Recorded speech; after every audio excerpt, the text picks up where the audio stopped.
You are now tuned into Two Drunk Sistas podcast, unscripted and uncensored. Grab yourselves a drink and enjoy. Hey guys. Hey guys, welcome to Two Drunk Sistas podcast. I'm D. And I'm W. Thanks for tuning in to our latest episode. Yes, and so we're sipping on some mimosas with a little twist.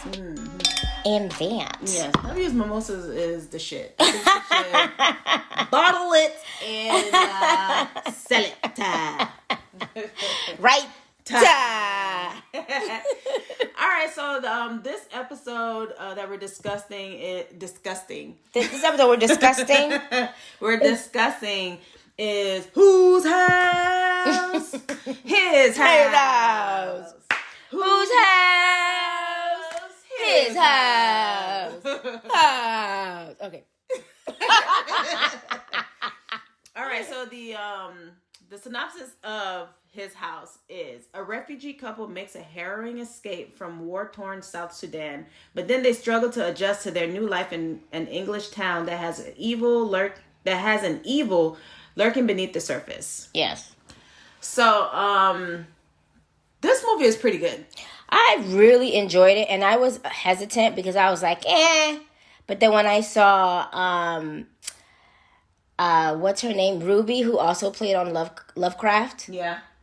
I was like, you know what? I think I might give this a try. And just kind of reading on what the movie entailed, I was like, okay, I think I should watch it. And I believe someone else who watched it said something along the lines of, oh, I didn't know that it was going to be this type of film. And so I said, let me give it a shot. Mm-hmm. And so, yeah. Ruby's character. Well, her name is Wunmi Mosaku. Okay. Wunmi Mosaku. That's a nice name. It is. Okay. Yeah. Just listen. We're about to spoil it. Okay. So if you haven't seen it, do not listen to us. Don't listen to us yet. Go watch it and then come back, and so we can talk about what we about to talk about. Mm-hmm. Okay. So I want to hear and they'll be like, oh, y'all spoiled it for me. Listen. Spoiler alert. Spoiler alert. All right, so we're gonna go into it. Goes into them running. Like it's chaotic. It's a whole war that's going on, right? And people are just trying to live, escape, right? Trying to live and escape. And you see this couple and their daughter go on trying to get on this transportation bus to get the fuck out of here. Right. So they get on at first the lady didn't want to the lady on the bus didn't want to accept them, but he was saying that, we have kids. Because I think the lady was like saying that only children, mothers and children, yeah. or people with family, whatever. And he was like, yes, we have a daughter. She's right here. And then, they get on she left them and so they were able to flee. Right. Now, did they show? They didn't show that until after. No. I mean, I know they were able to flee, right. But after that, then it cuts to them making it into to the detention center, right? In England. They're like huddled up together, right? And now you just see them two. You don't see the daughter. So you automatically know that something happened to the daughter. Mm-hmm. I said the doctor. Something happened to the doctor, right? Something happened to the daughter.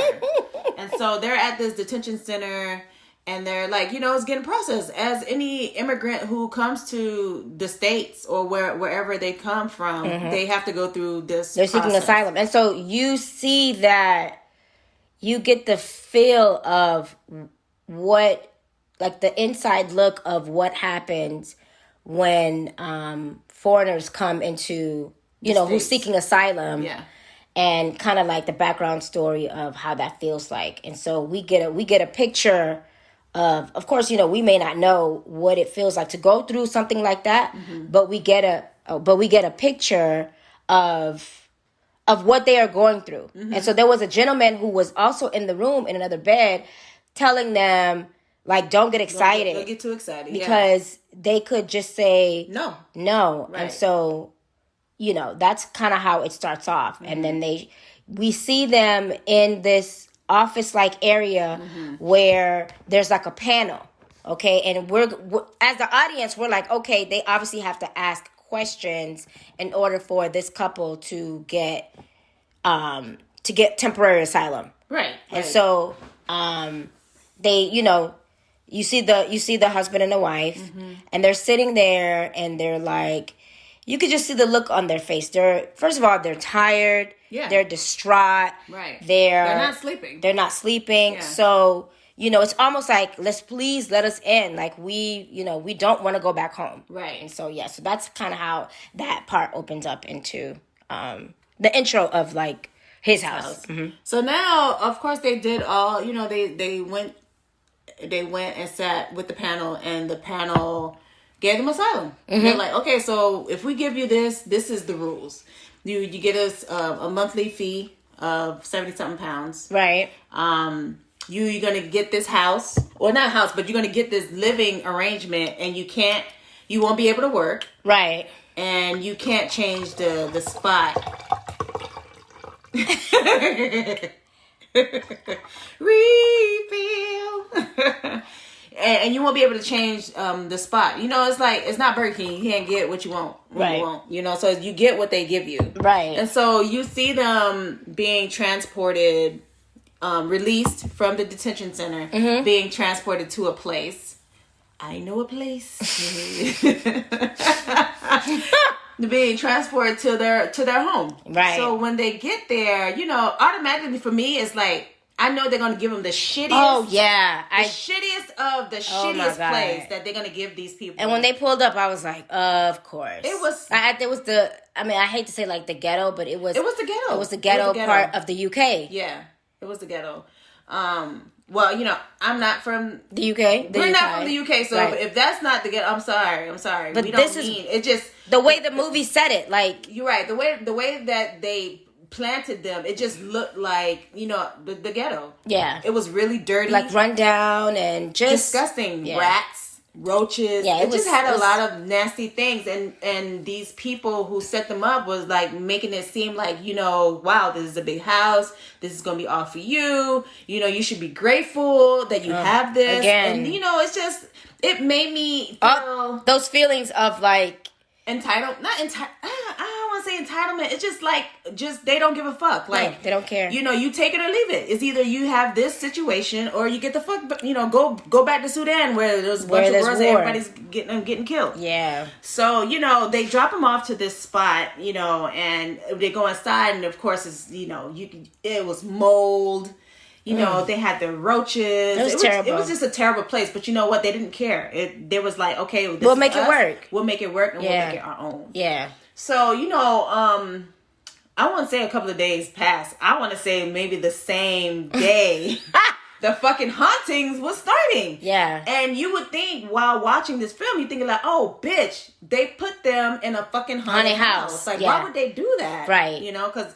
And I'm pretty, and thinking it was like, I'm pretty sure they know that it was a haunted house. They just want to see how they would react when they put him in there. Yeah. So the main character, his name is Sope Derisu. Derisu. Sope Derisu. Okay. His name and Bull.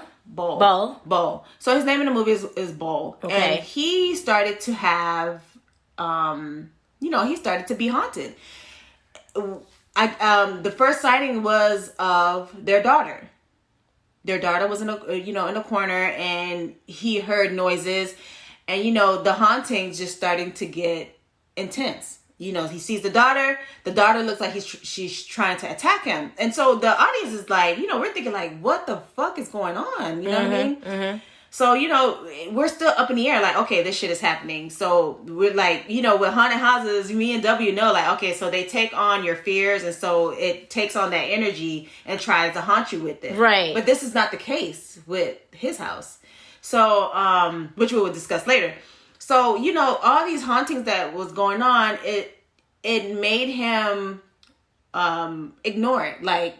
it was in denial. Oh, like spilled milk, whatever. Yeah, and he was trying to brush it on the rug. He's like, okay, whatever. I'm just seeing things. Whatever. It's me. I'm tired. Like, I'm not. Yeah. Right. Mm-hmm. So he's trying to, push through the hauntings, and then while he was pushing through the haunting, it just kept getting worse and worse and worse.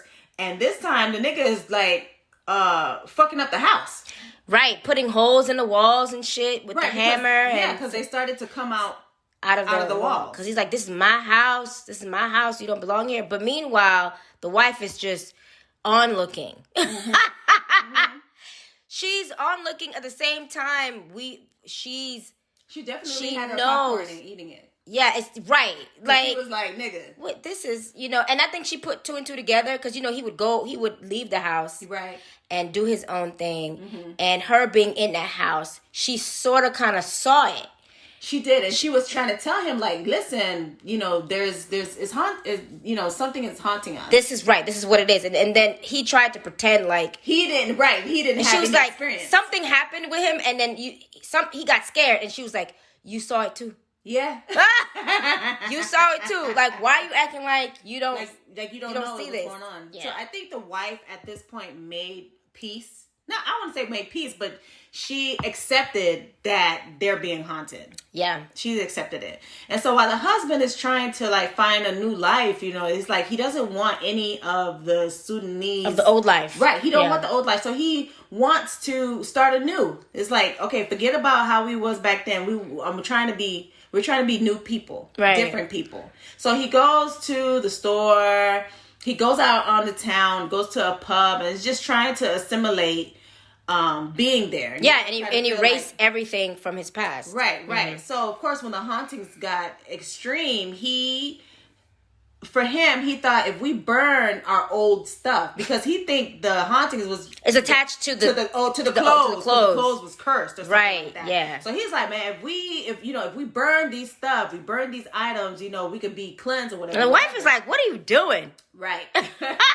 What are you doing, bro? He ended up burning it. He did end up burning it. He did. But the hauntings did not stop. No. And this is when the wife was telling him the story about their culture, about the Apeth, which is the witch. The night witch is what they call it. And so she tells him about a story about a man who stole some goods, mm-hmm. and he started to build something with these goods. And the Apeth, he was using the things that he stole from people to build his life. Right. The Apeth mm-hmm. was like, you owe a debt. And so the Apeth was coming for this man. Right. And she pretty much told the husband, like, the Apeth followed us from the sea. Right. Here. Right. So when she said that, it got me thinking, like, oh shit, so what the fuck happened? Now throughout all the movie, you would see glimpses of them being at sea, them swimming in the water, and them, on the boat, then the girl screaming. So then you kind of like... Yeah, it's sort of like zombie-like things, like not creatures, but you could tell like it was the dead. Like kind of... Not yet.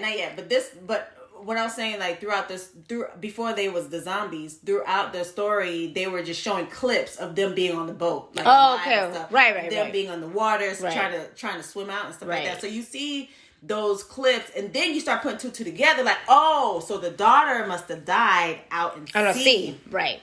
So, but the story for the Apeth. Yeah, so the Apeth, so the wife tells the husband, like, the Apeth is following us because we have to pretty much pay for we have to pay a debt. Right, because of the lives lost. Right. But at that time, I think for us, it's like we weren't really sure what they were talking about. Right. I kind of thought she was just telling him the story about, like, okay, this is what's going on with us. Mm-hmm. But we didn't know at that time what really happened with everything and why the Apeth was there. Right. Because then when you heard that story, it kind of make you wonder, like, what the fuck happened? Like, why would they, like you said, why would the Apeth follow them? Like, what did they steal? Right. Not even what did they steal. What did they do? Right. So I was like thinking, like, did they kill someone? Or, did they push someone off the boat so they could stay? Did they drown someone? So this is like all that's running in your mind. Like, oh, did they drown somebody? They had to or whatever. But further along the film, we ain't gonna get really in the gritty, but just further along, you find out what really happened. Mm-hmm. And it tells this story where Bowl and what's it? Ryle? Is that Ryle? Yeah. Bowl and Ryle, when back in Sudan, when they was running away, they didn't have no daughter. They I did was not like, have a daughter. No. So you're thinking like, okay, so what the fuck? Okay, so now they're going into the story like, how did they obtain this little girl? Where did she come from? So when in the beginning when we said that the lady was like, we're not accepting nobody who unless you have children and stuff like that. Bo grabbed a random girl, a random baby, a random child, yeah, and took her and said and claimed her as his own, and that's how they were able to get on the bus. And the child was screaming, "Mama, mama, mama!" And then you could see the mother running and screaming, "My baby, my child, my Oh, my child!" God. And she gets gunned down Terrible. in front of the daughter, Right. You know, but then there was somebody on the bus that was looking at Ra like, you know, like I know what you did last summer. Yep. I still know what you did last summer. You know, so she gave a look. So now, you know, now they told us the whole story about what happened. So now they got the girl, and now they're on this boat. So they're traveling on sea. You know what I'm saying? And then I guess the boat got capsized, so everybody fell in the water. Yeah. So Raul is trying to get his wife, Right. You know, but he forgets that the little girl, you know, she's a little girl, so obviously you're out in the ocean and she can't swim. Right. She drowns in the ocean. So, But before that, the wife was trying to get help, right? Because I guess not safety, but with the current. No, you know how when people come and save the people that's in duress in the sea, like I don't know, Like a lifeguard? A lifeguard or another boat that came to get the people from the water. He was pulling on the wife, but the wife was reaching out for the little girl. And you could see, like, so in his mind, he's like, that's not my child. I don't care. Right. But for her, she's like, no, let's, you know, you could see like oh my God, whatever. Yeah. So I think, when we see that, we like, damn. So when we get the real story, it's like, oh, you motherfucker. You motherfucker. So this is the reason why the witch is after it's your after ass, them because of the of what life you that you did. stole. You Right. stole the girl's life, and you took the place of the mother and the daughter. You and your wife took the place of the mother and the daughter. So that's why The Apeth was after them. Right. Mm-hmm. Now, but the Apeth kept telling the wife, I'll bring you. So in the beginning, not in the beginning, but somewhere from the beginning in the middle, where they realized they're being hunted, and the wife was telling the husband, you know, he can give us our daughter back. Right. He can give us our daughter back. We just have to. I want our daughter back, so we need to figure out like what we have to do, or whatever. Yeah. Because I want her back. Mm-hmm. Remember, this is before we see the story about that's not really her child. Right. So yeah. So that really took a turn. Yeah, I did not expect that. I was like, wow. I was shocked. I was too. But it just But the desperation. That's what I'm saying. Like, for a person to do that, they were that at the lowest. Desperate. Yeah. To do that. Yeah. That could fuck up anybody. It can. Anybody. One of my favorite scenes is the wife when because at one point the husband tried to lock the wife in the house. Oh, he did lock the wife in the house. He didn't want her to go nowhere. And so she ended up, I guess they had a scuffle. Before you say that, the Apeth was telling the wife, you should actually be afraid of your husband. Oh, of your husband, right. Than me. So we didn't understand what that meant. We was like, why he said that? Yeah. Like, oh my God, he's evil. But when the Apeth said that, and then the wife was like, what do you know, you don't know what you're talking about. Yeah. But she understood when he locked her ass inside. He went crazy. He did. He went crazy. Yeah. Not wanting to realize that they're being hunted. Mm-hmm. You know? Mm-hmm. And so the scene that I was talking about was when the wife, I can't remember if she left the house, and then we see her running into like it's Sudan again. I think when she kind of like when she escaped from the house, she fell, and I think she went on. Okay, so we see her amongst like a group of women that's a part of that tribe, like in some kind of a school, and so she's like, you know, she's embracing all these women, right, like whatever. She missed her culture. Yeah, so she sits down with them, and you can see. I'm not gonna say Queen Mother, but you can see. Like the elder, okay? You could just tell that's the elder. When I look at her, I get goosebumps. Yeah. Because her face, her the demure, the peace that she had. And she didn't say anything. Nothing. It was just the way she looked. Right. You could just tell the peace. Right. You know, it was something. Right. And so like that energy, like her just sitting amongst her ancestor and just pretty much, you know, like she's asked, I can't remember if she asked a question or something. I think one of the ladies that was sitting next to her like had her hand on her belly. So she was saying, "Where's my daughter?" or something like that. She was like, "I see everyone here, but where's my daughter?" Right. And then the lady next to her would put her hand on her stomach, and she was like, "There's no baby." And Ra was like, what do you mean? Like a look of what? Right. And then the elder woman looked back to the ancestrals, and she turned around, and then the lady next to her is like, There's no baby. Like she shook her head. Yeah, baby. And then we see a scene where there's a knife between Ra and the elder, and it's almost like as though the night witch is like saying, if you want your daughter, you're going to have to kill your husband. You have to sacrifice in order for you to get your daughter again. Right. So she eventually wakes up from that. We see her outside, right? Yeah, that's when it goes to the story of what happened. To him yeah. And to the girl. So all those women there in real life, because that wasn't I don't want to say not reality, but that. What she saw sitting amongst her ancestor was not like on this plane. Right, because all those women died. They died. And we didn't know that until like she escaped, and when she turns around, you can see that everybody was slaughtered. Yeah. So that was pretty like that was powerful. That was powerful. So it's like okay, right. So it's like okay, this is what she has to do to get her daughter back. Right. And but then now she realized that she never had a daughter. Right. It's like mentally she blocked it. Right. In order for her to accept the shitty shit that they did. Yeah. You know, so meanwhile she was having her own thing. Bowl was going through his own. Yes. He actually saw the Night Witch. He had that conversation with right. We see him and the Night Witch conversing. Right.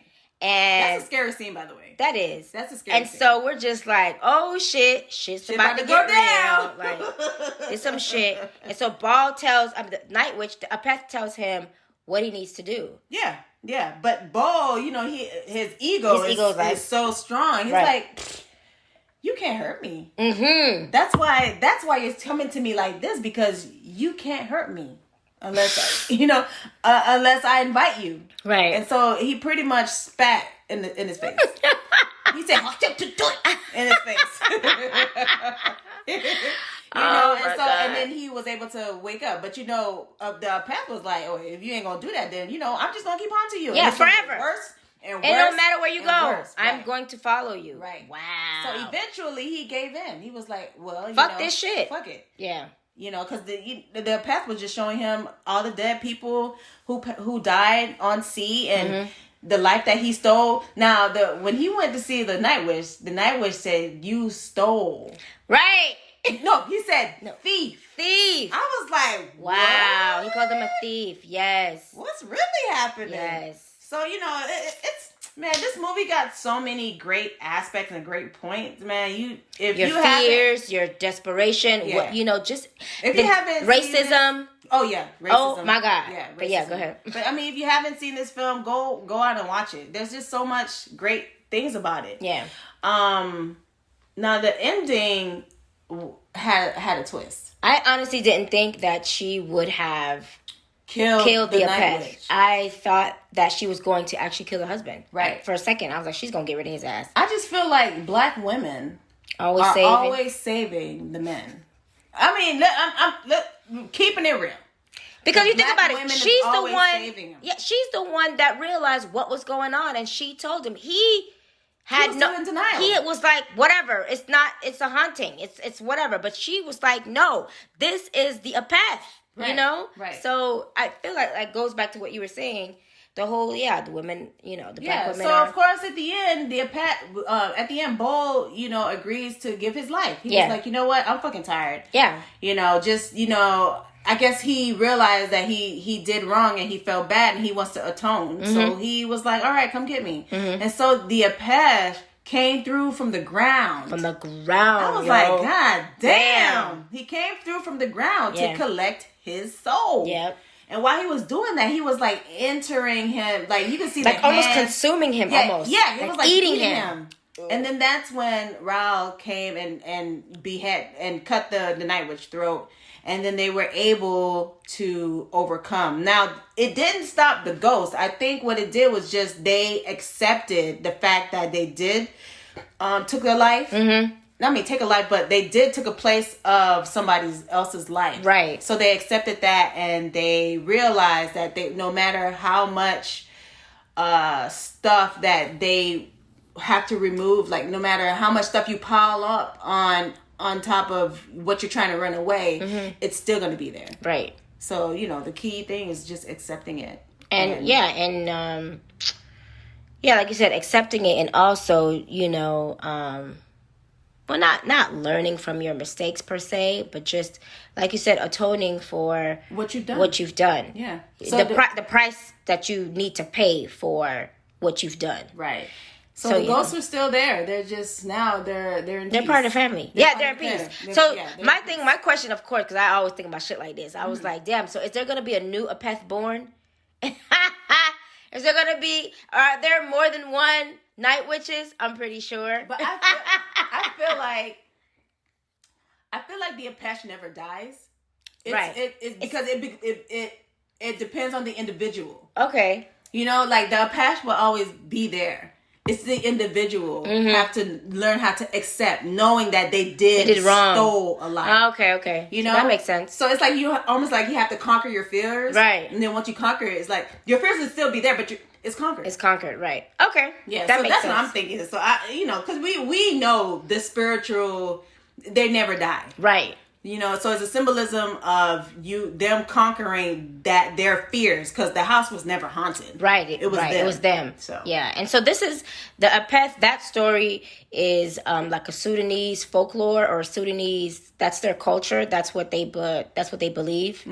And so I thought that was pretty amazing. Yeah. So, the whole movie is phenomenal. It was great. Yeah. Yeah. It definitely shocked me. I didn't know what to expect, but overall it was great. My mouth was open and I was like, interesting. Yep. So it was good. It was good. Another part before we head out is when they were trying to, because they eat with their hands. Yes. And then the husband was trying to like assimilate them so they could eat with knives. Right. And the wife was like, I can't get down with this shit because this shit tastes like metal. You tasted metal, yeah. Right. Yes. When she said that, I was like, wow. And then he was like, you'll get used to it. Right. That was too funny. It made me remember about when our mom used to feed us like that with her hands. With her hands. And and I remember it clear as day, the white rice. The white rice, yeah. And I would remember like crawling to her and she would put the rice in my mouth. Yeah. And I would crawl back. Right. And we were watching stories. Right. So Young and the Restless. It definitely brought those memories. Yeah. So guys, you should definitely check it out. Check it out, and hopefully, what are your interpretation like? What did you get from the film? Let us know. Email us. Right. Email us on our email account, which is 2drunksisters@gmail.com. The number 2 drunk DRUNK sisters SISTAS@gmail.com, and hit us up on our Instagram at 2drunksisters. Yes, guys, and we hope you guys are safe out there. Yeah, because that bitch is still out there. It is. That Rona. She's out there, and I hear that she got an upgrade. She about to take a lot of people down. Oh, man. Wash your hands and wear your damn mask. All right, y'all. Take it easy.